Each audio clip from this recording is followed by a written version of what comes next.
Imagine o Brasil no século XVIII. Não existe asfalto, não existe luz elétrica, não existe nação. Existe apenas colônia, terra explorada, povo subjugado, riqueza arrancada. E no meio desse cenário sufocante, nasce em 1746, nas montanhas de Minas Gerais, um menino que o mundo jamais esqueceria.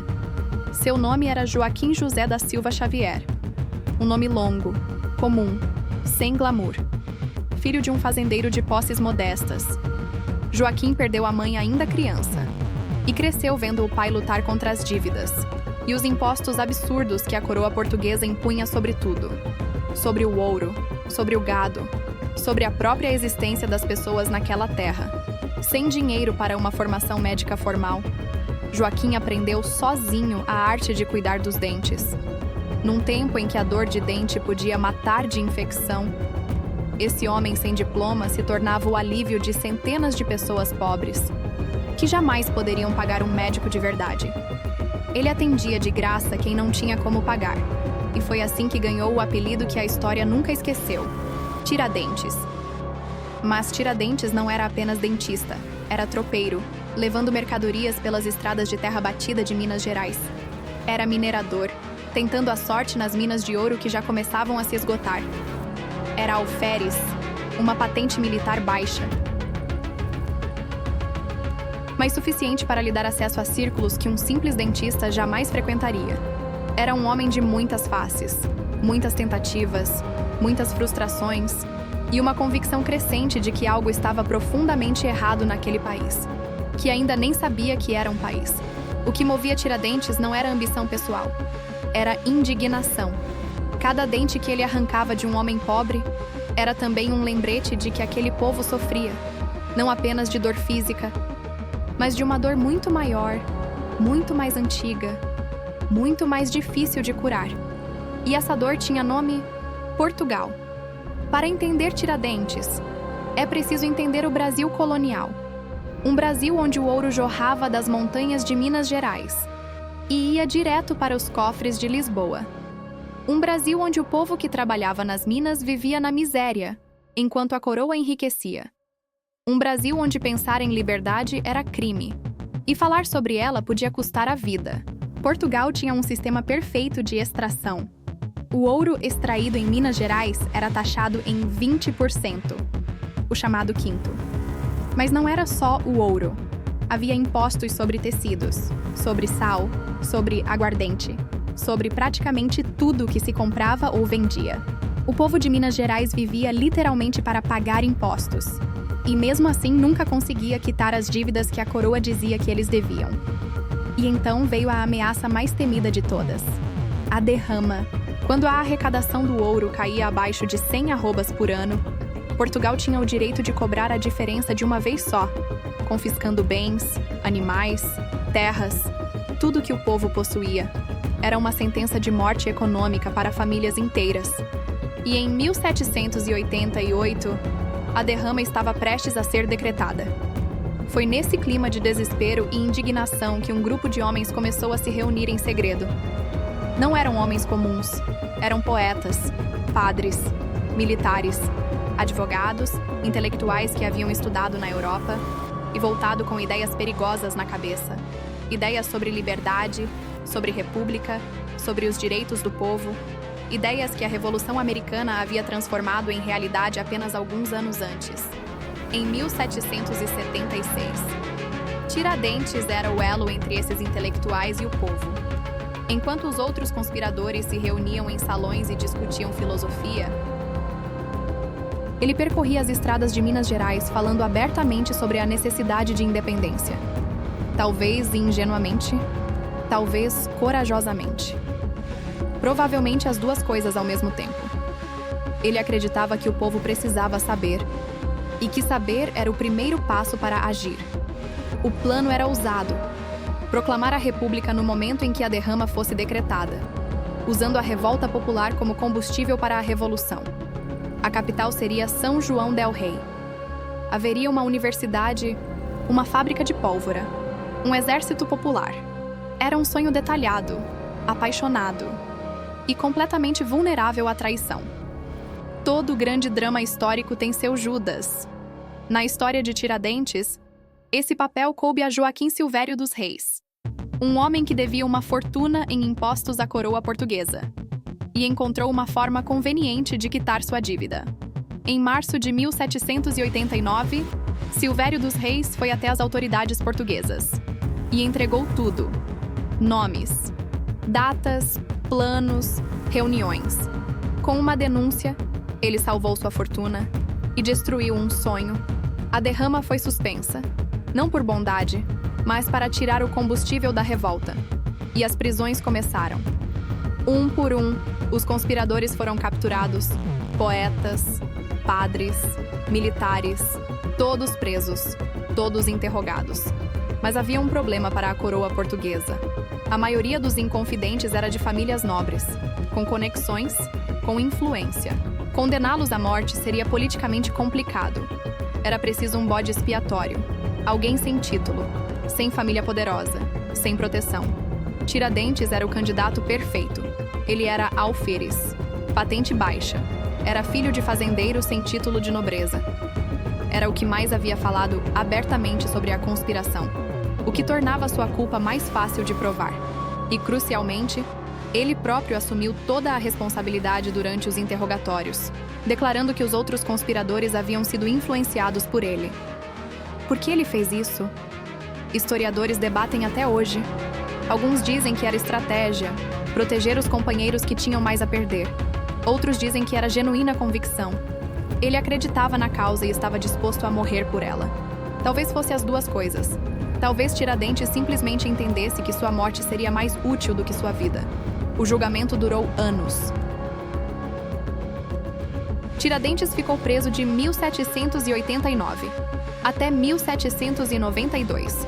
3 anos de prisão, enquanto seu destino era decidido por homens que nunca haviam arrancado um dente sequer. Nunca haviam percorrido as estradas de Minas Gerais. Nunca haviam sentido a dor que ele passara a vida tentando aliviar.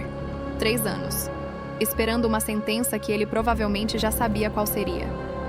A manhã de 21 de abril de 1792 chegou fria e pesada no Rio de Janeiro. Tiradentes acordou sabendo que era seu último dia. Tinha 46 anos. Uma vida inteira de tentativas, fracassos, sonhos e convicções, chegando ao fim numa corda. As ruas estavam cheias. A coroa portuguesa queria que a execução fosse um espetáculo. Uma mensagem clara para qualquer um que pensasse em seguir o exemplo de Tiradentes. O povo foi convocado a assistir, não por escolha, mas por obrigação. Era preciso que todos vissem o que acontecia com quem ousava sonhar com liberdade. Tiradentes caminhou até a forca com uma calma que desconcertou seus algozes. Testemunhas da época relataram que ele não demonstrou medo. Pelo contrário, parecia em paz. Um homem que havia decidido o que valia a pena e estava disposto a pagar o preço. A corda se esticou. Seus pés deixaram o chão.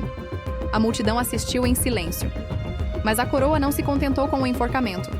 O corpo de Tiradentes foi esquartejado, dividido em partes que foram enviadas para diferentes cidades de Minas Gerais e expostas em postes nas estradas. Sua cabeça foi exposta em Vila Rica, atual Ouro Preto. Era uma mensagem medieval, num mundo que começava a falar em direitos humanos. Era o desespero de um império que sentia o chão tremendo sob seus pés. O nome de sua família foi declarado infame. Seus descendentes não poderiam ocupar cargos públicos, não poderiam ter honras, não poderiam herdar títulos. Portugal queria apagar não apenas Tiradentes, mas qualquer rastro de que ele havia existido. Não funcionou. Nunca funciona. Porque mártires não desaparecem quando morrem. Eles crescem. Aqui começa um dos capítulos mais irônicos da história brasileira. Tiradentes morreu em 1792. O Brasil se tornou independente em 1822, 30 anos depois. E durante todo o período do Império, de 1822 até 1889, Tiradentes foi praticamente ignorado. Por quê? Porque o Império Brasileiro era uma monarquia. E Tiradentes havia lutado por uma república.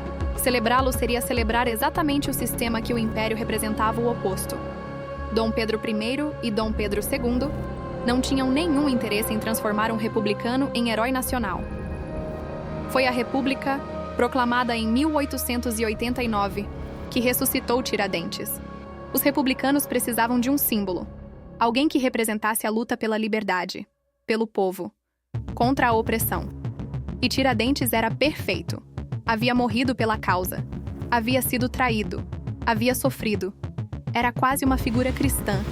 E não foi por acidente que os republicanos começaram a compará-lo, explicitamente, a Jesus Cristo. As semelhanças eram convenientes demais para serem ignoradas. Tiradentes havia sido traído por um companheiro em troca de dinheiro. Assim como Jesus foi traído por Judas. Havia carregado o peso da culpa dos outros. Havia sido executado publicamente como exemplo. E assim como Jesus, havia se tornado muito mais poderoso depois da morte do que havia sido em vida. Em 1890, apenas um ano após a proclamação da República, o 21 de abril foi declarado feriado nacional. Quase 100 anos após a morte de Tiradentes, o Brasil finalmente decidiu que ele merecia ser lembrado.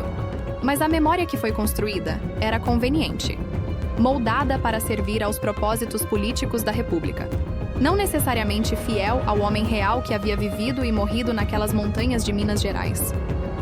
Existe uma curiosidade perturbadora sobre Tiradentes, que pouquíssimas pessoas conhecem. Não existe nenhum retrato feito em vida, nenhuma pintura, nenhum desenho, nenhuma descrição física detalhada e confiável do homem real. O rosto que conhecemos, o homem de cabelos longos, barba, olhar sereno, é uma invenção do século XIX. Quando a República decidiu transformar Tiradentes em mártir nacional, precisava de uma imagem. E os artistas da época criaram uma imagem deliberadamente inspirada em Jesus Cristo. Cabelos longos, barba, expressão de paz e resignação. Era propaganda visual sofisticada. Era a construção de um mito através da arte. Isso não diminui Tiradentes. Pelo contrário, torna sua história ainda mais fascinante. Porque o homem real, o dentista autodidata que percorria as estradas de Minas Gerais sonhando com liberdade, era provavelmente muito mais complexo, muito mais humano, muito mais imperfeito do que o mártir imaculado que a história oficial construiu. Era um homem com dívidas, com fracassos, com contradições. E mesmo assim, escolheu acreditar em algo maior do que si mesmo. 230 anos depois, o nome de Tiradentes está em ruas, praças, escolas, municípios e feriados por todo o Brasil. É o único herói nacional brasileiro com feriado em seu nome. Nem Dom Pedro I, nem Getúlio Vargas, nem nenhum outro nome da história brasileira teve essa honra. Um dentista sem diploma, um alferes de patente baixa, um homem que nunca viu a independência que ajudou a semear. Virou o maior símbolo de liberdade de um país inteiro. E toda vez que o calendário marca o 21 de abril e o Brasil para descansar, vale lembrar que esse descanso tem um nome, tem uma história e tem um preço que foi pago com a vida de um homem que acreditou que liberdade valia mais do que sobrevivência. Tiradentes não venceu em vida, mas venceu na história. E talvez seja essa a vitória que realmente importa.